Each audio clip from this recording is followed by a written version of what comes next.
Welcome to the Rim Break Rodeo. We hope this video helps. You begin by matching the files. Put the SRT and the video in the same folder and give them the exact base name so the player auto-loads subtitles. Make sure the subtitle file is saved as UTF-8, otherwise characters may appear wrong. Open a capable player like VLC or MPV, then enable the subtitle track from the menu. Once done, check timing on a few scenes to confirm lines appear when spoken. This prevents later sync edits and saves time. You now refine and, if needed, embed subtitles. Load the SRT into an editor like Egisub or Subtitle Edit to shift timing, split long lines, and preview with the video so dialogue matches. If you want permanent subtitles, export a burned-in video, otherwise keep soft subs for flexibility.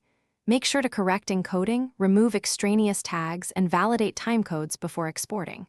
After edits, resave as UTF-8.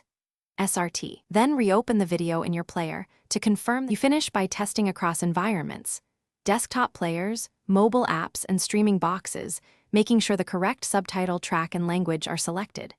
If you see garbled characters, reopen the SRT and resave as UTF-8 without BOM or switch line endings.